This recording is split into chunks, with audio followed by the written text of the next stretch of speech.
Hi, hello, and welcome to this week's episode of the CeMAP Study Podcast, where I'm Charlotte. I'm Maria. And this week, we're going to be CeMAP 2 and 3, and it's a CeMAP 2 and 3 week.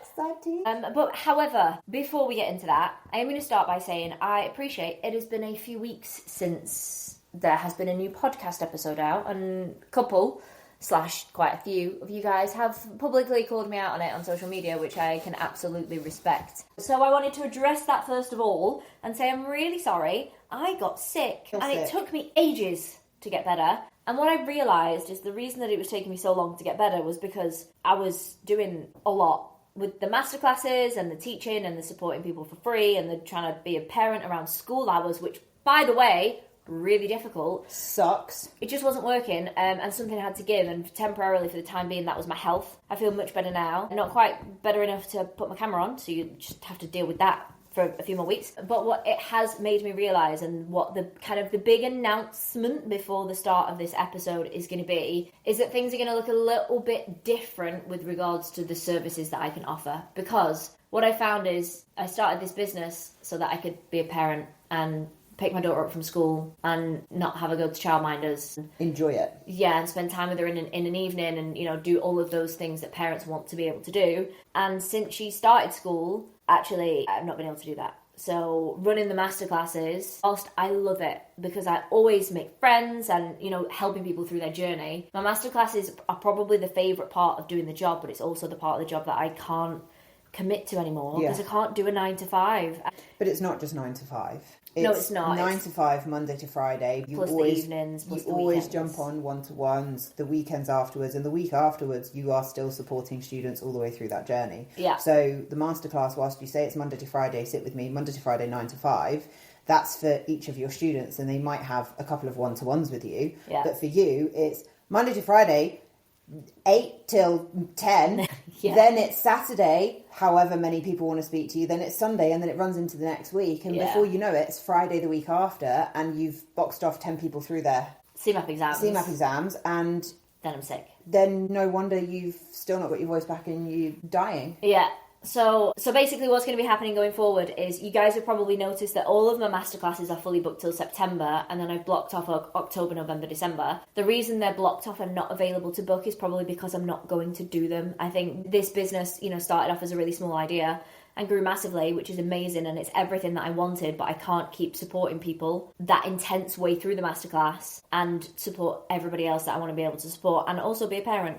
So everything's going to look slightly different. Everyone is still going to be able to get support. It's just how I give that support is going to look different. So everyone knows about the e-learning package, the one where you can self-study and go through it yourself. The disadvantage with the e-learning package is you don't have that accountability. So you don't have somebody beating you with a stick to get through it like you would with a masterclass. Yes. So I'm building something that is a step up from the e-learning, but a cheaper alternative to the masterclass. Yeah. So now people can just still buy the e-learning if they wanted to, but if they wanted some accountability, you can buy almost like an e-learning plus, where you get drop-in sessions with me, you get exclusive WhatsApp support from me, as in right now anyone can message me and ask questions and I will help as many people as I can, but sometimes I can wake up to 50 new people who've not bought anything, they just need free help, and I always want to give it, but I can't keep giving it to everyone. So there'll be effectively a priority support option, drop-in sessions, homework, a thing that says, okay, if you need to get through your CeMAP exams in 4 weeks, I will help you do that, and this is the roadmap to how you do it. So it's like a e-learning on steroids. It's also providing extra support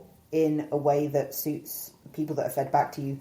They also can't do the masterclass. Yeah, there's loads of people that can't do Monday to Friday 9 to 5. Yeah, because you guys, if you're in a 9 to 5 and you have to take that as holiday, you don't want to waste 5 days holiday. You can't make it work with childcare because you guys are experiencing the same thing that Charlotte is with childcare problems. Sorry, that was a dog, not me.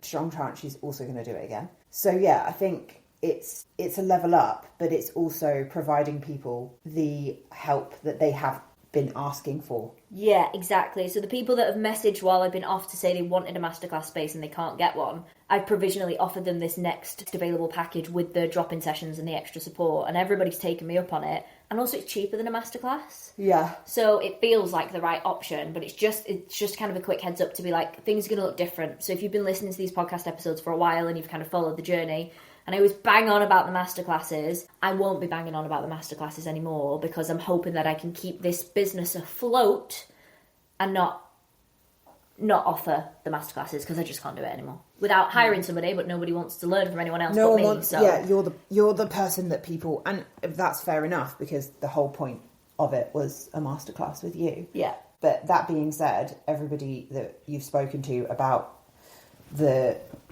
new product has been really receptive. And actually, was it a guy that was like, actually, I'd prefer that. Don't take it personally, but I don't want to sit with you for a week. If I can have access to you kind of on tap at my convenience, have that added support, not have to sit with you, listen to you drone on for 8 hours a day. Yeah, exactly. So that's what's coming next. That was a very long introduction to this episode, but it was really important that I put it out there, because I'm getting so many messages about the masterclasses in particular, just to be able to be like, okay, now everybody's heard it, hopefully everybody knows what's coming next. If you subscribe to the website, you're going to get all the information about these like new launch of products in the coming weeks. At some point I'll get around to that. But for now, thank you for being patient. Thank you for checking in, for you guys that did check in. I really appreciate that. And we'll get right to it.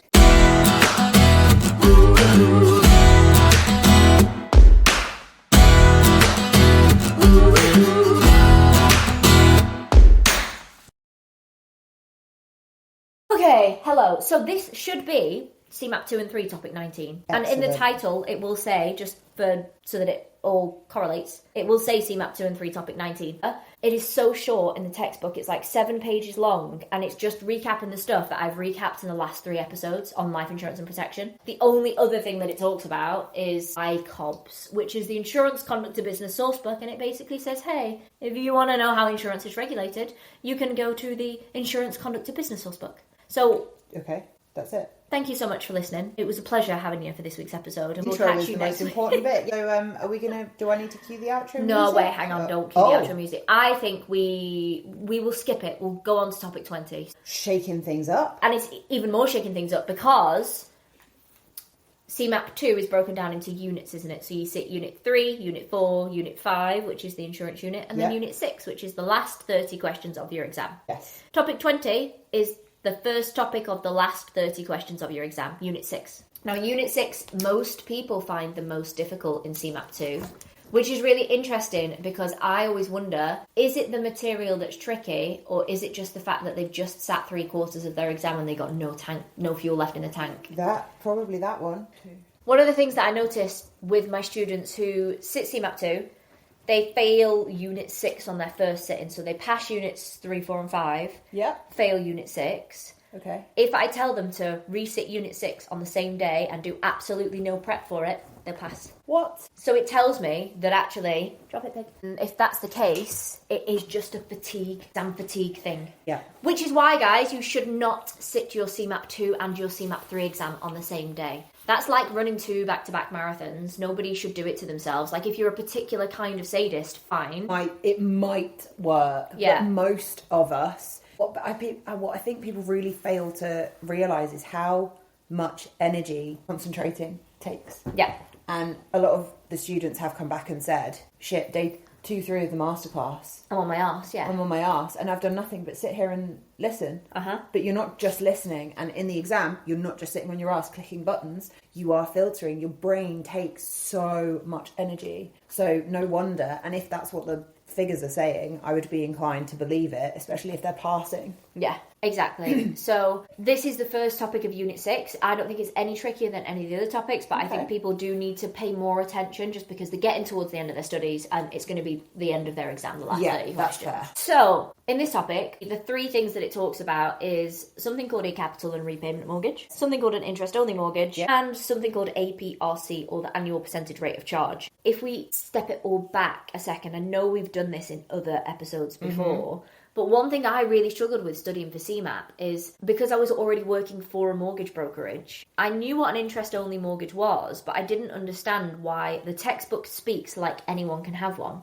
but I knew that wasn't the case. Okay. So when you study for CeMAP, if you don't already work in the industry, it talks about how an interest-only mortgage is just something that people apply for. Any Tom, Dick or Harry can have I one. assumed anyone could have one. That used to be the case pre-financial crisis. And actually, what mortgage advisors used to do is sell interest-only mortgages to everyone because they were cheaper. And they had no duty of care to their clients, so they would just sell them one. The problem with that is, Marie, if you buy a house and you have an interest-only mortgage, let's say your house is £500,000. Interest-only mortgage, 25 years. You pay your interest-only mortgage payments for 25 years. How much do you owe at the end of the 25 years? The fucking rest of it, 500 grand. £500,000, yeah, exactly. So there was a whole generation of people that were being sold interest-only mortgages. They weren't really told the advantages and disadvantages. They'd get to the end of their 25-year mortgage term, which was generally when they reach retirement, and the bank were like, cool. We'll take that back then. Either give us your money or we will repossess, because if you don't have the money to pay at the end of your interest-only mortgage term, there is no payment plan. The lender will not work with you to find a viable way to pay that debt. What the lender will do is they will push for repossession. That's an exam question, by the way. You're welcome. The CeMAP textbook talks like anyone can have one. It's not the case. The reality is, after the financial crisis and we had the FCA and we had the Mortgage Conduct to Business Sourcebook, they basically said there are certain categories of people who can have interest-only mortgages, but the majority of people won't be able to get one. Majority of us muggles. Yeah, the money muggles out there will probably not be eligible for one. So we know already that I'm going to come on to capital repayment mortgages. Okay. But we know already that an interest-only mortgage is just where you pay the interest on that mortgage amount every month. Yeah. So generally, dead cheap. The problem is you still owe the debt at the end. So the people who can get an interest-only mortgage are buy-to-let borrowers. So, Maria, what's a buy-to-let?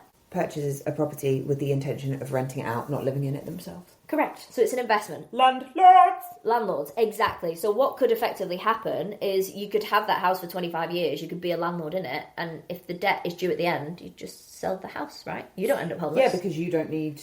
Yeah, because you've already got your own gaff. You've already got your own gaff. Exactly. So buy-to-let, anyone getting a buy-to-let property can generally have an interest-only mortgage. Yeah. High net worth client. Love that phrase. Can also have an interest-only mortgage. So according to, I mean, dependent on what industry you look at, high net worth has different, but from a CeMAP perspective, you are only classed as a high net worth individual if you earn over £300,000 a year as a single person after tax. That's the benchmark. Oh, that is quite the benchmark. Yeah. After tax. So if that's you, you will be eligible for an interest-only mortgage. If we use it like a professional footballer as an example. Yeah. Oh, so when me and Marie were neighbours before we moved in together, which if you didn't know, we moved in together, we used to live down the road from a house that Ronaldo lived in. Yes, I believe. The Ronaldo house. So, and you found that out because you found the pictures. On the Daily Mail website. Yeah. He would have been able to ring his mortgage company and go, I want this house on an interest-only basis. And they'll have done, the affordability and gone, okay,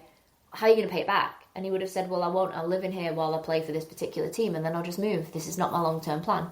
And they go, okay. Yeah, fair enough. Sound. That's it. So because he's a high net worth individual. Because you're high net worth, the idea is you've got so much cash kicking around that you could just downsize. Yeah. If you really wanted to, or move. You're not bothered. It's not, your baseline is so wildly different from everybody else's that it really is a drop in the ocean. Yeah.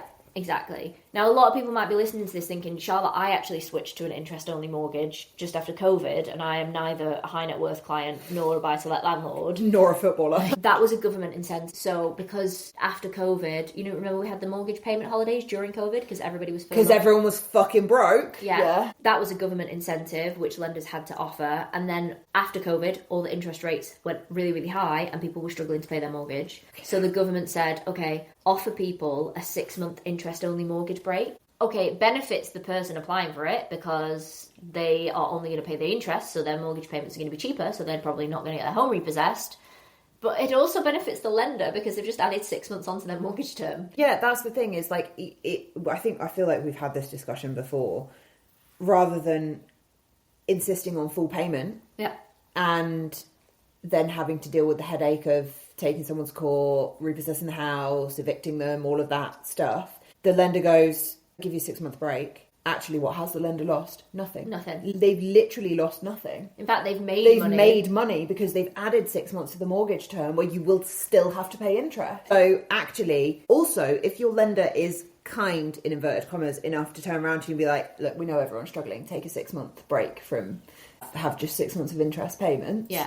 you're more likely to stay with that lender. Oh, they were so good. You remember when we couldn't and they gave us a 6-month holiday. Why don't we just... They were so kind. Yeah, let's just remortgage with these guys. Exactly. I mean... So, and really, that's interest only. Just to address, because I've spoken about CeMAP 2, just to address CeMAP 3 for a second, you absolutely will get CeMAP 3 case studies where people want interest only mortgages. And they might not even meet the requirements that I spoke about, because that's an industry requirement, not a CeMAP textbook requirement. So it might just be your average Joe wanting an interest only mortgage. That's okay in CeMAP case study reality. And people are probably going to face potentially up to 3 case studies, so 50% of the case studies could be on an interest-only basis. No way. So it's important to remember, really, that if you have a case study and it specifically says somebody's considering either an interest-only mortgage at whatever interest rate over however long, or a capital and repayment mortgage, if there is a sentence in that case study that says they want to make sure their mortgage gets paid off, or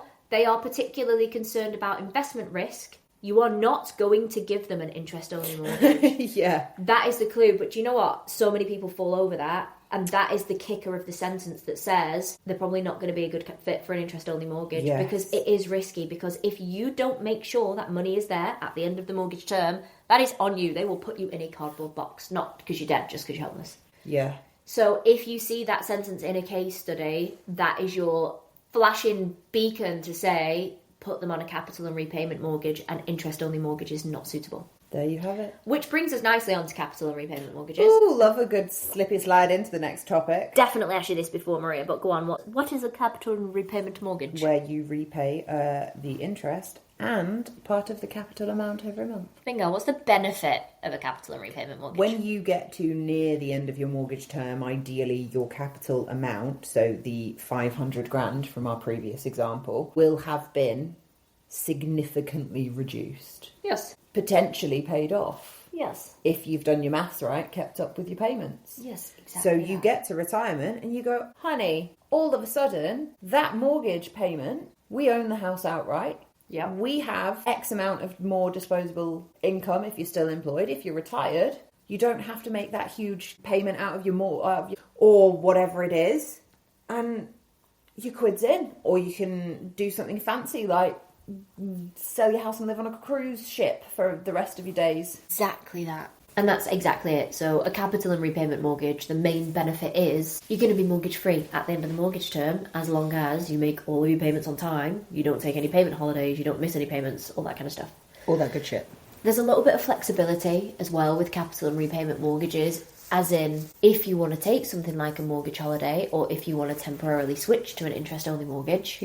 You can do those things. Whereas if you're already on an interest-only mortgage... You can't. Yeah. Really. I mean, they might give you a payment holiday, but it's less likely because as a bare minimum, you should be able to make the interest payments. Yeah. So I say this flexibility, the textbook likes to talk about it. I don't think that's an extra bonus of a capital and repayment mortgage. I think the disadvantage really is you're not gaining from an investment. If you were to use something like an interest-only mortgage, you have to have an investment in place that's going to pay off your debt at the end. Because generally investments do all right over time, it means that if your investment performs really well, you're going to have money in there early to pay off your mortgage early. Or you're going to have more money in the pot at the end of the term. Got it. With a capital repayment mortgage, you don't have that. Yeah. You make your payments, you know you're going to be debt-free at the end of the 25 years, but you're not benefiting from any investment. Okay, sure, your house might have gone up in value. Yeah. But that doesn't really benefit you unless you're going to sell it and do something with the money. So that's it. That's actually all we need to talk about for this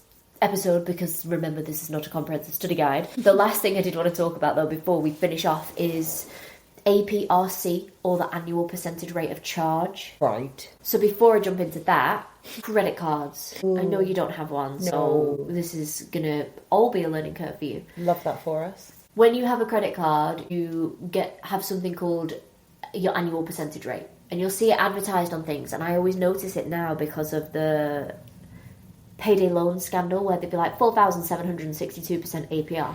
Oh yeah, like Wonga loans. Wonga loans. What was the other one? Was it Satsuma? Sunny. Was it Satsuma? There was a Satsuma one as well, yeah. And it was like, because the song always says, how do I get you alone? Oh, you are all welcome for that. And it literally rent-free in my head. Payday loans were outlawed because they were ridiculous and they charged people loads of interest on short-term credit. So they take it out for like 30 days and pay back a monstrous amount. Yeah. We saw that because of the APR, and it was like 4,762% APR. Which is nuts. Yeah, I mean, that's probably an over-exaggeration, but on a standard normal credit card, everyone will have an annual percentage rate, which is how much is the cost of borrowing. Right. So I've got a credit card. I think my APR is like 29%, which is not great. It's not the worst. You know, you can Feels get, high. Yeah, you can get Amex cards and stuff that are like 0% for a certain period of time. Black Amex, is that a thing? It is a thing, but I'm not clued up I only enough. remember because someone handed me one once in the pub that I used to work at, and it was not a Black Amex establishment, and literally handed it over, and I looked at it and was like, that's fake, take it back. He was so offended. The reason that this links into APRC is because APR is basically the actual cost of borrowing. So if you lend £1,000, you know you've got to pay 29% interest on it. You're going to pay back £1,000 plus 29%. Or whatever it is. Okay. It's harder with mortgages to figure out what the actual cost of borrowing is because we're forgetting things like product fees, application fees, valuation costs, early repayment charges, all of the other stuff that comes into a mortgage. Right.